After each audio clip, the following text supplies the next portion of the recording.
East India company ਦੇ ਲਈ ਸਥਾਪਿਤ ਕਰਨ ਵਾਲੇ ਸਭ ਤੋਂ ਜਿਹੜੇ ਜਿਨ੍ਹਾਂ ਦਾ ਜ਼ਿਆਦਾ ਰੋਲ ਸੀ ਲਾਰਡ ਕਲਾਈਵ ਸੀਗਾ। ਉਹਨੇ ਵੀ ਆਪਣੀ ਜ਼ਿੰਦਗੀ 'ਚ ਇੱਕ ਵਾਰ ਸੁਸਾਈਡ ਅਟੈਂਪਟ ਕੀਤਾ। 10th ਵਿੱਚ ਪੜ੍ਹਦੇ ਤੋਂ ਕੁਛ ਨਿਕਲ ਨਹੀਂ ਰਿਹਾ ਕੁਐਸਚਨ।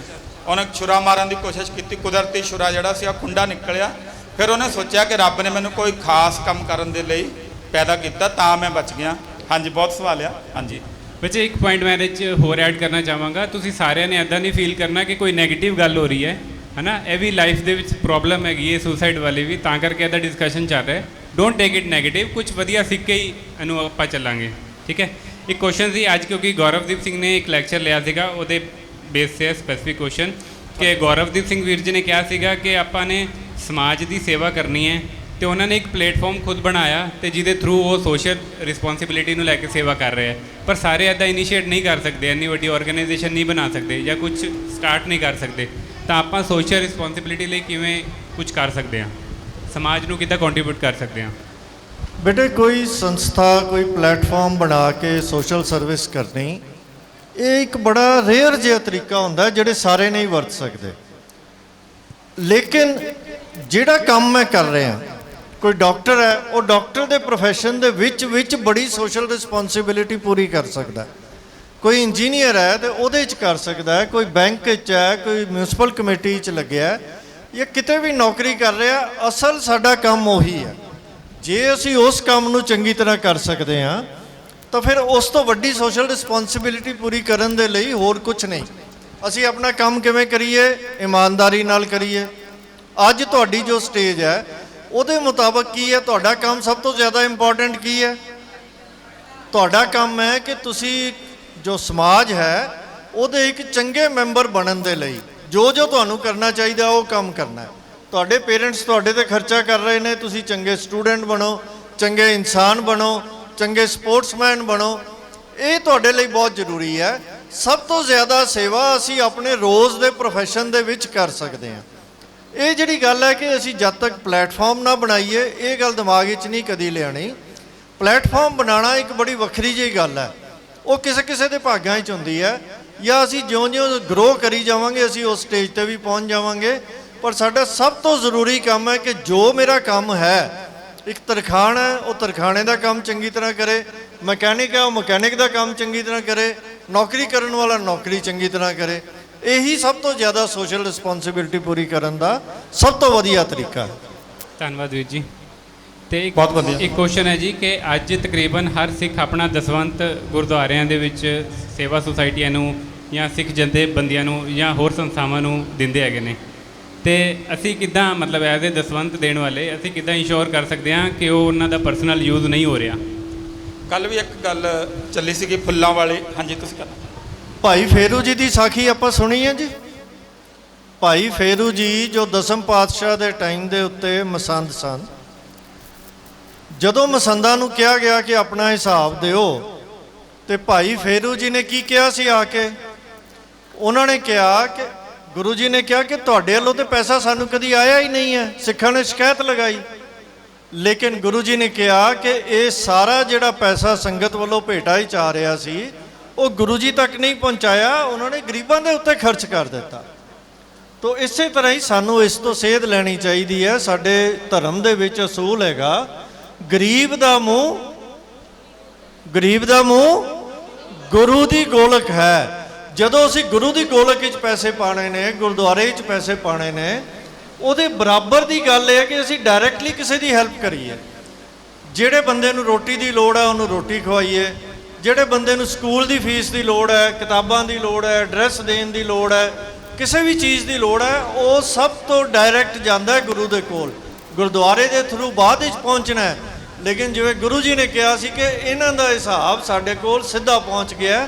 ਇਹ ਨਹੀਂ ਸੋਚਣਾ ਕਿ ਦਸਵੰਧ ਅਸੀਂ ਸਿਰਫ ਗੁਰਦੁਆਰੇ 'ਚ ਹੀ ਦੇਣਾ, ਗੁਰਦੁਆਰੇ 'ਚ ਵੀ ਦੇਣਾ, ਗੁਰਦੁਆਰੇ ਵੀ ਆਪਾਂ ਹੀ ਚਲਾਉਣੇ ਨੇ, ਪਰ ਅਸਲੀ ਦਸਵੰਧ ਦਾ ਵਰਤੋਂ ਕੀ ਹੈਗੀ ਹੈ ਕਿ ਜਿਹੜਾ ਲੋੜਵੰਦ ਹੈ ਅਸੀਂ ਉਹਦੀ ਮਦਦ ਕਰਨੀ। ਤੋ ਇਸ ਕਰਕੇ ਇੱਥੇ ਤੱਕ ਆਪਣੇ ਆਪ ਨੂੰ ਅਸੀਂ ਜ਼ਿੰਦਗੀ 'ਚ ਕਦੀ ਨਹੀਂ ਲਿਮਿਟ ਕਰਨਾ। ਬਹੁਤ ਵਧੀਆ।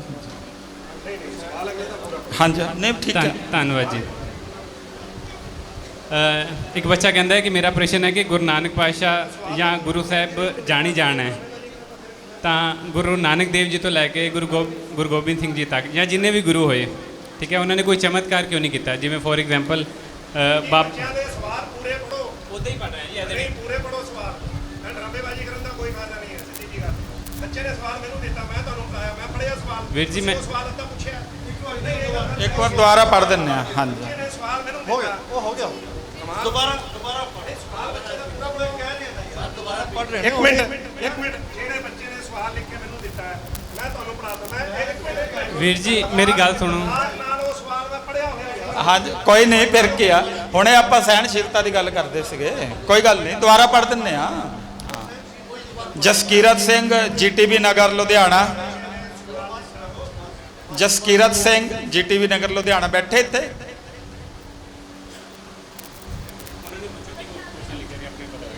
ਹਾਂ ਜਸਕੀਰਤ ਸਿੰਘ ਜੀਟੀਵੀ ਨਗਰ, ਪੂਰਾ ਪੜ੍ਹ ਦਿੱਤਾ ਸੀਗਾ ਲਗਭਗ ਇਹਨਾਂ ਨੇ। ਹਾਂ ਇਹਦੇ ਵਿੱਚ ਲਿਖਿਆ ਹੈ, ਅੱਜ ਤਕਰੀਬਨ ਹਰ ਸਿੱਖ ਆਪਣਾ ਦਸਵੰਧ ਗੁਰਦੁਆਰਿਆਂ ਨੂੰ, ਸਿੰਘ ਸੁਸਾਇਟੀਆਂ ਨੂੰ, ਸਿੱਖ ਸੰਸਥਾਵਾਂ ਨੂੰ ਦੇ ਰਿਹਾ ਹੈ ਤੇ ਜ਼ਿਆਦਾਤਰ ਸੁਸਾਇਟੀਆਂ ਗੁਰਦੁਆਰਿਆਂ ਤੇ ਸੰਸਥਾਵਾਂ ਨੇ ਸਿੱਖੀ ਵੱਲੋਂ ਦਿੱਤੇ ਗਏ ਦਸਵੰਧ ਨੂੰ, ਪੈਸਿਆਂ ਨੂੰ ਬੈਂਕਾਂ ਦੇ ਵਿੱਚ ਐਫਡੀ ਦੇ ਰੂਪ ਵਿੱਚ ਜਮ੍ਹਾਂ ਕੀਤਾ ਹੈ। ਕੀ ਇਹ ਠੀਕ ਹੈ? ਤੇ ਕੀ ਇਹ ਪੈਸਾ ਗਰੀਬ ਸਿੱਖਾਂ ਨੂੰ ਰੋਜ਼ਗਾਰ ਦੇਣ ਵਾਸਤੇ ਨਹੀਂ ਵਰਤਣਾ ਚਾਹੀਦਾ? ਤੇ ਸਿਰਫ ਇਹ ਕੁਐਸਚਨ ਨੂੰ ਮੈਂ ਆਪਣੇ ਤਰੀਕੇ ਨਾਲ ਪੈਰਾਫਰੇਜ਼ ਕੀਤਾ ਹੈ ਕਿ ਜਿਹੜਾ ਆਪਾਂ ਦਸਵੰਧ ਦੇ ਰਹੇ ਹਾਂ ਕਿ ਉਹ ਪਰਸਨਲ ਯੂਟਿਲਾਈਜ਼ ਤਾਂ ਨਹੀਂ ਹੋ ਰਿਹਾ, ਤੇ ਇਹਦੇ ਵਿੱਚ ਕੀ ਗਲਤ ਪੈਰਾਫਰੇਜ਼ਿੰਗ ਹੈ ਜੀ? ਚਲੋ ਕੋਈ ਨਹੀਂ, ਉਹਨੂੰ ਆਪਾਂ ਛੱਡ ਦਈਏ। ਹਾਂਜੀ ਉਹਨੂੰ ਆਪਾਂ ਐਫਡੀਆਂ ਅਸੀਂ ਆਪਣੇ ਘਰਾਂ 'ਚ ਵੀ ਬਣਾਉਂਦੇ ਆ, ਸੰਸਥਾਵਾਂ ਲਈ ਵੀ ਬਹੁਤ ਜ਼ਰੂਰੀ ਹੁੰਦੀਆਂ। ਹੁਣ ਦੇਖੋ ਕਰੋਨਾ ਕਾਲ ਆਇਆ ਨਾ ਪਿੱਛੇ, 2 ਸਾਲ ਕਰੋਨਾ ਆਇਆ ਨਾ, ਜੇ ਦਰਬਾਰ ਸਾਹਿਬ ਦੀਆਂ ਐਫਡੀਆਂ ਨਾ ਹੁੰਦੀਆਂ ਕੀ ਲੰਗਰ ਚੱਲ ਸਕਦਾ ਸੀ ਸਾਰੀਆਂ ਸੰਗਤਾਂ ਲਈ? ਕਿ ਦਰਬਾਰ ਸਾਹਿਬ ਨੇ ਜਿੰਨੀ ਹੈਲਪ ਕੀਤੀ ਆ ਹੜ੍ਹਾਂ ਦੇ ਵਿੱਚ, ਕਰੋਨਾ ਕਾਲ ਦੇ ਅੰਦਰ, ਜੇ ਐਫਡੀਆਂ ਨਾ ਹੁੰਦੀਆਂ ਚੱਲ ਸਕਦਾ ਸੀ? ਅਸੀਂ ਕਈ ਵਾਰ ਇੱਕ ਪਾਸਾ ਸੋਚਦੇ ਆ, ਉਹਦਾ ਦੂਸਰਾ ਪਾਸਾ ਨਹੀਂ ਸੋਚਦੇ। ਕਿਸੇ ਵੀ ਸੰਸਥਾ ਦੇ ਲਈ ਜਿੰਨੀ ਦੇਰ ਤੱਕ ਐਮਰਜੈਂਸੀ ਫੰਡ ਨਹੀਂ ਹੈਗਾ, ਉਹ ਸੰਸਥਾ ਰਹਿ ਹੀ ਨਹੀਂ ਸਕਦੀ। ਇਹ ਗੱਲ ਹਮੇਸ਼ਾ ਯਾਦ ਰੱਖਣੀ ਆ। ਸੋ ਐਫਡੀ ਗਲਤ ਨਹੀਂ, ਠੀਕ ਆ ਕਿ ਜਿਹੜਾ ਧਨ ਆ, ਜੇ ਉਹ ਐਫਡੀਆਂ ਮੌਕੇ ਸਿਰ ਤੜਾ ਕੇ ਸੰਗਤਾਂ ਦੀ ਸੇਵਾ ਲਈ, ਲੋੜਵੰਦਾਂ ਦੀ ਸੇਵਾ ਲਈ ਵਰਤੀਆਂ ਜਾਂਦੀਆਂ, ਐਫਡੀਆਂ ਦਾ ਕੋਈ ਗਲਤ ਨਹੀਂ। ਐਮਰਜੈਂਸੀ ਫੰਡ ਤੋਂ ਬਿਨਾ ਕੋਈ ਸੰਸਥਾ ਕਦੇ ਵੀ ਨਹੀਂ ਚੱਲ ਸਕਦੀ। ਬਸ ਆਪਾਂ ਉਹਦੇ ਯੂਜ਼ ਦੇ ਉੱਪਰ ਦੇਖਣਾ ਕਿ ਉਹਦਾ ਜਿਹੜਾ ਵਰਤੋਂ ਆ ਉਹ ਠੀਕ ਹੋ ਰਹੀ ਕਿ ਨਹੀਂ ਹੋ ਰਹੀ। ਐਮਰਜੈਂਸੀ ਫੰਡ ਇਜ਼ ਮਸਟ, ਕਿਸੇ ਵੀ ਫਾਈਨੈਂਸ਼ੀਅਲ ਐਕਸਪਰਟ ਤੋਂ ਪੁੱਛ ਕੇ ਦੇਖ ਲਿਓ। ਹਾਂਜੀ ਠੀਕ ਹੈ ਵੀਰ ਜੀ, ਹਾਂਜੀ ਧੰਨਵਾਦ ਤੁਹਾਡਾ। ਹਾਂਜੀ ਤੇ ਅਗਲਾ ਕੁਐਸਚਨ ਸੀਗਾ ਕਿ ਜਿਵੇਂ ਗੁਰੂ ਪਾਤਸ਼ਾਹ, ਅਸੀਂ ਕਹਿੰਦੇ ਹਾਂ ਗੁਰੂ ਪਾਤਸ਼ਾਹ ਜਾਣ ਹੀ ਜਾਣ ਹੈ, ਤਾਂ ਗੁਰੂ ਨਾਨਕ ਪਾਤਸ਼ਾਹ ਤੋਂ ਲੈ ਕੇ ਗੁਰੂ ਗੋਬਿੰਦ ਸਿੰਘ ਪਾਤਸ਼ਾਹ ਤੱਕ ਜਿੰਨੇ ਵੀ ਗੁਰੂ ਹੋਏ ਹੈ, ਉਹਨਾਂ ਨੇ ਕੋਈ ਵੀ ਚਮਤਕਾਰ ਨਹੀਂ ਕੀਤਾ। ਉਹਨਾਂ ਨੂੰ ਪਹਿਲਾਂ ਜਿਵੇਂ ਪਤਾ ਸੀ ਕਿ ਪੰਜਾਬ ਤੇ ਬਾਬਰ ਨੇ ਹਮਲਾ ਕਰੇਗਾ, ਪਰ ਫਿਰ ਵੀ ਉਹਨਾਂ ਨੇ ਨਹੀਂ ਰੋਕਿਆ ਤੇ ਉਹ ਅਟੈਕ ਹੋਣ ਦਿੱਤਾ। ਤੇ ਅਸੀਂ ਕੀ ਸਮਝੇ, ਗੁਰੂ ਸਾਹਿਬ ਜਾਣ ਹੀ ਜਾਣਾ ਹੈ ਕਿੱਦਾਂ? ਆਪਾਂ ਭਾਈ ਗੁਰਦਾਸ ਜੀ ਦੇ ਇੱਕ ਵਾਰ ਪੜ੍ਹਦੇ ਨਾ, ਜਾਹਰ ਪੀਰ ਜਗਤ ਗੁਰ। ਹੁਣ ਜਾਹਰ ਪੀਰ ਦਾ ਅਰਥ ਕੀ ਹੁੰਦਾ? ਇੱਕ ਹੁੰਦੀ ਗੁਪਤ ਕਲਾ, ਇੱਕ ਹੁੰਦੀ ਜਾਹਰ ਕਲਾ। ਆਪਾਂ ਜਿਹਨੂੰ ਭਾਰਤੀ ਮਿਥਿਹਾਸ ਦੇ ਅੰਦਰ ਪੜ੍ਹਦੇ ਨਾ, ਇਹਦਾ ਮਤਲਬ ਇਹ ਨਹੀਂ ਕਿ ਗੁਰੂ ਨਾਨਕ ਪਾਤਸ਼ਾਹ ਤਾਕਤਵਰ ਨਹੀਂ ਹੋਣੇ। ਮਾਤਾ ਜੀ ਨੇ ਵੀ ਗੱਲ ਕੀਤੀ ਕਿ ਉਹਨਾਂ ਨੇ ਸਹਿਣਸ਼ੀਲਤਾ ਸਿਖਾਉਣੀ ਸੀ। ਸਾਈਂ ਮੀਆਂ ਮੀਰ ਜੀ ਨੇ ਕਿਹਾ ਸੀਗਾ ਕਿ ਕਹੋ ਤਾਂ ਇੱਟ ਨਾ ਇੱਟ ਖੜਕਾ ਦਿੰਦੇ, ਦਿੱਲੀ ਦੀ ਯਾਦ ਹੈ ਕਿ ਨਹੀਂ? ਪਾਤਸ਼ਾਹ ਨੇ ਕਿਹਾ ਸੀ ਕਿ ਅਜੇ ਸਮਾਂ ਨਹੀਂ ਆਇਆ। ਉਹ ਆਪ ਉੱਪਰੋਂ ਆਪਾਂ ਕਹਿੰਦੇ ਧੁਰ ਦਰਗਾਹੋਂ ਬਖਸ਼ੀਆਂ ਹੋਈਆਂ ਰੂਹਾਂ ਸੀਆਂ, ਪਰ ਅਸੀਂ ਨਹੀਂ ਹੈਗੀਆਂ। ਗੁਰ ਕੀ ਕਰਨੀ ਕਾਹੇ ਧਾਵੋ, ਗੁਰ ਕਹਿਆ ਸਾ ਕਾਰ ਕਮਾਵੋ। ਜੋ ਗੁਰੂ ਨੇ ਕੀਤਾ ਉਹ ਨਹੀਂ ਅਸੀਂ ਕਰਨਾ, ਜੋ ਗੁਰੂ ਨੇ ਸਾਨੂੰ ਕਰਨ ਲਈ ਕਿਹਾ ਉਹ ਕਰਨਾ, ਕਿਉਂਕਿ ਅਸੀਂ ਗੁਰੂ ਦੀ ਪੋਜੀਸ਼ਨ ਤੇ ਨਹੀਂ ਪਹੁੰਚੇ। ਆਪਾਂ ਗੁਰੂ ਨਾਨਕ ਨੂੰ ਧੁਰ ਦਰਗਾਹੋਂ ਗੁਰੂ ਸਮਝਦੇ ਆ, ਅਸੀਂ ਰਸਤੇ ਦੇ ਵਿੱਚ ਆ, ਉਹ ਮੰਜ਼ਿਲ ਪ੍ਰਾਪਤ ਕਰ ਚੁੱਕੇ ਸੀਗੇ। ਉਹਨਾਂ ਨੇ ਸਾਡੇ ਲਈ ਰਸਤਾ ਬਣਾਉਣਾ ਸੀਗਾ, ਇਸ ਕਰਕੇ ਉਹਨਾਂ ਨੇ ਜੋ ਵੀ ਕੁਝ ਕੀਤਾ ਕਿ ਇਸ ਤਰ੍ਹਾਂ ਜਿਹੜੀ ਆਮ ਜ਼ਿੰਦਗੀ ਆ ਉਹ ਜੀ ਜਾ ਸਕਦੀ ਆ ਤੇ ਉਹਦੇ ਵਿੱਚ ਵੱਡੀਆਂ ਵੱਡੀਆਂ ਪ੍ਰਾਪਤੀਆਂ ਕੀਤੀਆਂ ਜਾ ਸਕਦੀਆਂ। ਔਰ ਬਾਣੀ 'ਚ ਵੀ ਨਾਲ ਦਰਜ ਕਰ ਦਿੱਤਾ ਕਿ ਗੁਰ ਕਹਿਆ ਸਾਕਾਰ ਕਮਾਵੋ, ਗੁਰ ਕੀ ਕਰਨੀ ਕਾਹੇ ਧਾਵੋ। ਜੋ ਗੁਰੂ ਕਰਦੇ ਰਹੇ ਉਹ ਨਹੀਂ ਨਕਲ ਕਰਨੀ, ਜੋ ਗੁਰੂ ਨੇ ਸਾਨੂੰ ਕਰਨ ਲਈ ਕਿਹਾ ਉਹ ਕਰਨਾ, ਕਿਉਂਕਿ ਅਸੀਂ ਉਸ ਪੋਜੀਸ਼ਨ ਤੇ ਅਜੇ ਨਹੀਂ ਪਹੁੰਚੇ। ਹਾਂਜੀ, ਕਰਾਮਾਤ ਦਿਖਾਉਣ ਦਾ ਆਲਟਰਨੇਟਿਵ ਜਿਹੜੇ ਥੋੜੇ ਜਿਹੇ ਵੱਡੇ ਬੱਚੇ ਨੇ ਉਹ ਦੱਸੋ ਮੈਨੂੰ। ਅੱਛਾ ਜੀ, ਹਾਂਜੀ ਹਾਂਜੀ। ਗੁਰੂ ਤੇਗ ਬਹਾਦਰ ਸਾਹਿਬ ਨੇ ਜਦੋਂ ਸ਼ਹੀਦੀ ਦਿੱਤੀ ਤਾਂ ਉਹਨਾਂ ਨੂੰ ਕਰਾਮਾਤ ਦਿਖਾਉਣ ਲਈ ਕਿਹਾ ਗਿਆ ਸੀ, ਪਰ ਉਹਨਾਂ ਨੇ ਨਾ ਕੀਤੀ। ਤੇ ਕੀ ਕਿਹਾ ਉਹਨਾਂ ਨੇ ਕਿ ਇਹ ਕੰਮ ਰੱਬ ਦੇ ਬੰਦਿਆਂ ਦੇ ਕੰਮ ਨਹੀਂ ਹਨ, ਹੈ ਨਾ? ਇਸੇ ਤਰ੍ਹਾਂ ਹੀ ਜਦੋਂ ਗੁਰੂ ਗੋਬਿੰਦ ਸਿੰਘ ਜੀ ਨੂੰ ਬਹਾਦਰ ਸ਼ਾਹ ਦੇ ਦਰਬਾਰ ਦੇ ਵਿੱਚ ਗਏ ਤੇ ਉਹਨਾਂ ਨੇ ਕੀ ਕਿਹਾ ਕਿ ਤੁਸੀਂ ਬੜੇ ਵੱਡੇ ਪੀਰ ਹੋ, ਸਾਨੂੰ ਕੋਈ ਕਰਾਮਾਤ ਦਿਖਾਓ। ਤਾਂ ਗੁਰੂ ਜੀ ਨੇ ਕੀ ਜਵਾਬ ਦਿੱਤਾ ਸੀ? ਗੁਰੂ ਜੀ ਨੇ ਕਿਹਾ ਸੀ, ਮੈਨੂੰ ਇੱਕ ਤੂੰ ਆਪਣੀ ਮੋਹਰ ਦੇ, ਸਿੱਕਾ ਦੇ, ਜਿਹੜਾ ਕੋਇਨ ਹੁੰਦਾ ਉਹ ਦਿੱਤਾ। ਤੇ ਉਹਨਾਂ ਨੇ ਕਿਹਾ ਇਹ ਜਿਹੜਾ ਸਿੱਕਾ ਹੈ ਨਾ, ਇਹ ਬੜੀ ਵੱਡੀ ਕਰਾਮਾਤ ਹੈ, ਜਿਹੜਾ ਕੰਮ ਪੈਸੇ ਤੋਂ ਬਿਨਾਂ ਨਹੀਂ ਹੁੰਦਾ ਉਹ ਪੈਸੇ ਦੇ ਨਾਲ ਹੋ ਜਾਂਦਾ ਹੈ। ਉਹ ਕਹਿੰਦੇ ਨਹੀਂ ਜੀ, ਸਾਨੂੰ ਕਰਾਮਾਤ ਦਿਖਾਓ। ਤੇ ਗੁਰੂ ਸਾਹਿਬ ਨੇ ਕਿਹਾ ਕਿ ਤੂੰ ਰਾਜਾ ਹੈ, ਤੇਰੀ ਜ਼ਬਾਨ ਹੈ, ਤੂੰ ਜ਼ਬਾਨ ਤੋਂ ਜਿਹੜਾ ਹੁਕਮ ਕਰ ਦਿੰਦਾ ਉਹ ਕੰਮ ਹੋ ਜਾਂਦਾ ਹੈ, ਇਹ ਵੀ ਕਰਾਮਾਤ ਹੈ। ਤੇ ਉਹ ਫਿਰ ਵੀ ਉਹ ਕਹਿੰਦਾ ਨਹੀਂ ਜੀ, ਕਿਉਂਕਿ ਮੁਸਲਮਾਨਾਂ ਦੇ ਵਿੱਚ ਹੁੰਦਾ ਹੈ ਕਿ ਜਿਹੜਾ ਵੱਡਾ ਪੀਰ ਹੀ ਉਹ ਹੈ ਜਿਹੜਾ ਕਰਾਮਾਤ ਦਿਖਾਉਂਦਾ ਹੈ, ਸਾਡਾ ਸਿਧਾਂਤ ਨਹੀਂ ਹੈ। ਤੇ ਗੁਰੂ ਸਾਹਿਬ ਨੂੰ ਕਿਹਾ ਨਹੀਂ, ਤੁਸੀਂ ਸਾਨੂੰ ਕੋਈ ਕਰਾਮਾਤ ਦਿਖਾਓ। ਤੇ ਗੁਰੂ ਸਾਹਿਬ ਨੇ ਆਪਣੀ ਕਿਰਪਾਨ ਕੱਢ ਲਈ ਤੇ ਕਿਰਪਾਨ ਕੱਢ ਕੇ ਉਹਨਾਂ ਨੇ ਕਿਹਾ ਕਿ ਇਹ ਜਿਹੜੀ ਕਿਰਪਾਨ ਹੈ ਨਾ, ਇਹ ਸਭ ਤੋਂ ਵੱਡੀ ਕਰਾਮਾਤ ਹੈ। ਭਾਵ ਅਸੀਂ ਆਪਣੇ ਬਲ ਦੇ ਨਾਲ, ਆਪਣੀ ਹਿੰਮਤ ਦੇ ਨਾਲ, ਆਪਣੀ ਹਾਰਡ ਵਰਕ ਦੇ ਨਾਲ ਅਸੀਂ ਜੋ ਦੁਨੀਆ ਦੇ ਵਿੱਚ ਕਰਨਾ ਹੈ, ਅਸਲੀ ਕਰਾਮਾਤ ਉਹ ਹੈ। ਇਹ ਜਿਹੜੀਆਂ ਕਰਾਮਾਤਾਂ ਦਿਖਾ ਦਿੰਦੇ ਨੇ ਕਿ ਚਿੜੀ ਮਰੀ ਹੋਈ ਆ, ਉਹਨੂੰ ਜਵਾ ਕੇ ਉਡਾ ਦਿੱਤਾ ਦੂਜੇ ਧਰਮਾਂ ਦੇ ਵਿੱਚ, ਉਹ ਕਰਾਮਾਤ ਨਹੀਂ ਹੈ। ਗੁਰੂ ਸਾਹਿਬ ਸਾਨੂੰ ਸਿਖਾਉਣ ਆਏ ਸਨ ਕਿ ਅਸੀਂ ਕਿਸ ਤਰ੍ਹਾਂ ਜੋ ਕੰਮ ਕਰਨਾ ਹੈ ਆਪਣੀ ਹਿੰਮਤ ਦੇ ਨਾਲ ਕਰਨਾ ਹੈ। ਉਹ ਸਿਖਾਉਣਾ ਹੀ ਸਭ ਤੋਂ ਵੱਡੀ ਕਰਾਮਾਤ ਸੀ। ਤੋ ਇਸ ਕਰਕੇ ਸਾਡਾ ਸਿਧਾਂਤ ਹੈ ਕਿ ਅਸੀਂ ਕਰਾਮਾਤਾਂ ਦੇ ਨਾਲ ਕੁਝ ਵੀ ਅਚੀਵ ਨਹੀਂ ਕਰਨਾ। ਜੋ ਮਰਜ਼ੀ ਪੁੱਛਣਾ। ਹਾਂ, ਇੱਕ ਕੁਐਸਚਨ ਹੈ ਜੀ। ਤੁਹਾਡਾ ਆਉਂਦੇ ਆ, ਕੋਈ ਨਹੀਂ। ਇੱਕ ਦੋ ਕੁਐਸਚਨ ਲਾਈਵ ਵੀ ਪੁੱਛਣਾ ਚਾਹੁੰਦੇ ਆ, ਬਸ ਇਹ ਖਤਮ ਹੋਣ ਤੋਂ ਬਾਅਦ ਫਿਰ ਤੁਸੀਂ ਪੁੱਛ ਸਕਦੇ ਹੋ। ਹਾਂਜੀ। ਅਸੀਂ ਅੰਮ੍ਰਿਤ ਛਕਣ ਤੋਂ ਬਾਅਦ ਸ਼੍ਰੀ ਸਾਹਿਬ ਕਿਉਂ ਪਾਉਂਦੇ ਹਾਂ ਤੇ ਇਹ ਕਿਉਂ ਜ਼ਰੂਰੀ ਹੈ? ਅਸੀਂ ਵਰਦੀ ਕਾਹਦੇ ਪਾਉਂਦੇ ਸਕੂਲ ਲਈ? ਯੂਨੀਫਾਰਮ, ਸਕੂਲ ਜਦੋਂ ਅਸੀਂ ਜਾਂਦੇ ਯੂਨੀਫਾਰਮ ਮੈਂ ਪੜ੍ਹਦਾ ਹੁੰਦਾ ਕਿ ਅਸੀਂ ਜਦੋਂ ਅਸੀਂ ਸਕੂਲ ਜਾਂਦੇ ਯੂਨੀਫਾਰਮ ਪੜ੍ਹਦੇ ਆ ਕਿ ਅਸੀਂ ਪੜ੍ਹਦੇ ਆ? ਅਸੀਂ ਪੜ੍ਹਦੇ ਆ। ਤੇ ਸਕੂਲ ਵਾਲੇ ਕਾਹਦੇ ਕਹਿੰਦੇ ਯੂਨੀਫਾਰਮ ਪਾ ਕੇ ਆਓ? ਇੱਕੋ ਜਿਹਾ ਨਾ ਸਾਰੇ ਲੱਗਣ। Uniform is name of discipline. ਇੱਦਾਂ ਸਿੱਖ ਦੀ ਯੂਨੀਫਾਰਮ ਕੀ ਆ? 5 ਕਕਾਰ। ਸਿੱਖ ਦੀ ਯੂਨੀਫਾਰਮ ਕੀ ਆ? 5 ਕਕਾਰ। ਇਹ ਸਿੱਖੀ ਦਾ ਇੱਕ ਡਿਸਿਪਲਿਨ ਆ। ਤੁਹਾਨੂੰ ਪਤਾ ਕਿ ਦੁਨੀਆ ਦੇ ਵਿੱਚ ਪਹਿਲਾ ਗੋਰਾ ਕੌਣ ਸਿੰਘ ਸਜਿਆ ਔਰ ਕਿਵੇਂ ਸਜਿਆ? ਆਗਿਆਪਾਲ ਸਿੰਘ ਸੀਗਾ। ਉਹ ਕੇਸਗੜ੍ਹ ਸਾਹਿਬ ਆਇਆ ਹੋਇਆ ਸੀਗਾ। ਉਹ ਜਦੋਂ ਹੀ ਅਰਦਾਸ ਸ਼ੁਰੂ ਹੋਈ ਤਾਂ ਉਹ ਜਿੱਥੇ ਦੂਰ ਦੂਰ ਤੱਕ, ਅੱਜ ਕੱਲ੍ਹ ਤੇ ਆਪਾਂ ਥੱਲੇ ਅਰਦਾਸ ਹੋਵੇ ਤਾਂ ਉੱਪਰ ਆਪਣਾ ਕੰਮ ਕਰਦੇ ਰਹਿੰਦੇ ਨਾ, ਉਹ ਦੂਰ ਦੂਰ ਤੱਕ ਜਿੱਥੇ ਆਵਾਜ਼ ਜਾਂਦੀ ਸੀ ਸਪੀਕਰ ਦੀ, 1962 ਦੀ ਗੱਲ ਆ, ਉਹ ਉੱਥੇ ਲੋਕ ਇੱਦਾਂ ਹੱਥ ਜੋੜ ਕੇ ਸਾਰੀ ਸੰਗਤ ਜਿਹੜੀ ਸੀਗੀ ਖੜੀ ਹੋ ਗਈ। ਉਹ ਪੁੱਛਿਆ, ਕਹਿੰਦਾ ਇੰਨਾ ਡਿਸਿਪਲਿਨ ਇਹ ਕਿਹਨੂੰ ਸਿਖਾਇਆ ਉਹਨਾਂ ਨੂੰ? ਕਹਿੰਦੇ ਜਿਹੜੀ ਧਰਤੀ ਤੇ ਬੈਠੇ ਆ, ਇਹ ਅੰਮ੍ਰਿਤ ਦਾ ਡਿਸਿਪਲਿਨ ਆ ਕਿ ਜਿੱਥੇ ਅਰਦਾਸ ਸੁਣਦੀ ਹੋਵੇ ਉੱਥੇ ਖੜ ਜਾਣੇ। ਕਹਿੰਦਾ ਇੰਨੀ ਡਿਸਿਪਲਿਨਡ ਕੌਮ ਮੈਂ ਜ਼ਿੰਦਗੀ 'ਚ ਕਦੀ ਨਹੀਂ ਦੇਖੀ। ਕੇਸਗੜ੍ਹ ਸਾਹਿਬ ਤੋਂ ਅੰਮ੍ਰਿਤ ਛਕ ਕੇ ਉਹ ਡਿਸਿਪਲਿਨ ਤੋਂ ਖੁਸ਼ ਹੋ ਕੇ। ਸੋ ਇਹ ਜਿਹੜੀ ਡਿਸਿਪਲਿਨ ਚੀਜ਼ ਆ ਨਾ, ਯੂਨੀਫਾਰਮਿਟੀ, ਡਿਸਿਪਲਿਨ, ਇਹ ਕਿਸੇ ਵੀ ਕੌਮ ਦੀ, ਕਿਸੇ ਵੀ ਸੰਸਥਾ ਦੀ ਸਭ ਤੋਂ ਵੱਡੀ ਪੂੰਜੀ ਹੁੰਦੀ ਆ। ਐਫਡੀਆਂ ਜਿਹਨਾਂ ਦੀ ਆਪਾਂ ਗੱਲ ਕਰਦੇ ਸੀ, ਉਹਦੇ ਨਾਲੋਂ ਵੀ ਵੱਡੀ ਪੂੰਜੀ। ਹਾਂਜੀ, ਬਸ ਤੁਹਾਡਾ ਸਵਾਲ ਲੈਣੇ। ਇੱਕ ਸਵਾਲ ਹੋ ਰਿਹਾ ਲਾਸਟ। ਹਾਂਜੀ, ਧੰਨਵਾਦ ਜੀ।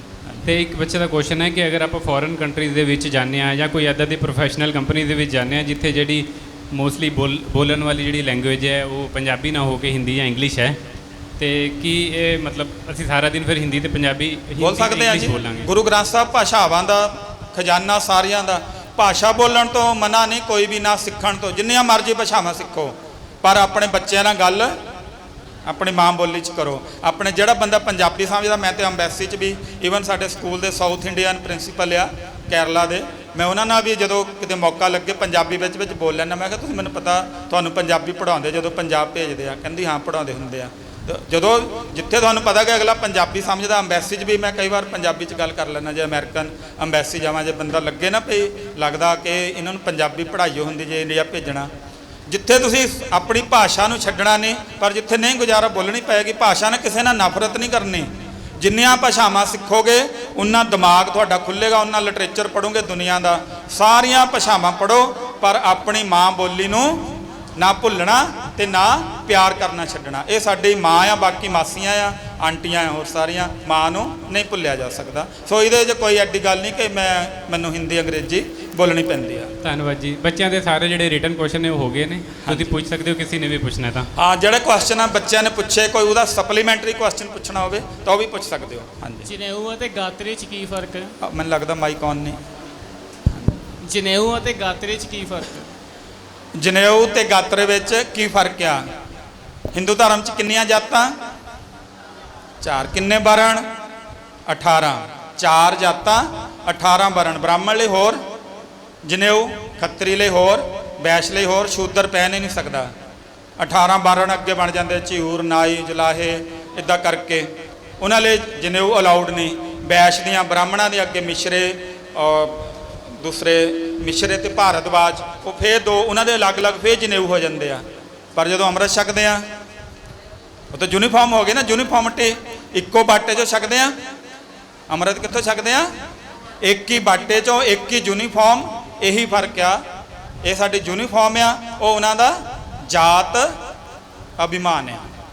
ਠੀਕ ਹੈ ਜੀ। ਜਨੇਊ ਜਿਹੜਾ ਹੈਗਾ ਉਹ ਤੁਹਾਨੂੰ ਫਰਕ ਪਾਉਂਦਾ ਹੈ ਹਾਂਜੀ। ਬ੍ਰਾਹਮਣ ਦੇ ਵਿੱਚ, ਖੱਤਰੀ 'ਚ, ਵੈਸ਼ 'ਚ ਤੇ ਸ਼ੂਦਰ ਵਿੱਚ। ਔਰ ਸਿਰਫ ਇੱਥੇ ਤੱਕ ਗੱਲ ਨਹੀਂ ਖਤਮ ਹੁੰਦੀ, ਔਰਤ ਚਾਹੇ ਕਿਸੇ ਵੀ ਵਰਣ ਦੀ ਹੋਵੇ, ਜਾਤ ਦੀ ਹੋਵੇ, ਉਹ ਜਨੇਊ ਪਾ ਹੀ ਨਹੀਂ ਸਕਦੀ। ਜਿਹੜਾ ਕਿਰਪਾਨ ਹੈ, ਸਾਡੀ ਅੰਮ੍ਰਿਤ ਹੈ, ਇਹ ਬਰਾਬਰੀ ਦੀ ਨਿਸ਼ਾਨੀ ਹੈ, ਉਹ ਵਖਰੇਵਾਂ ਕਰਨ ਦੀ ਨਿਸ਼ਾਨੀ ਹੈ।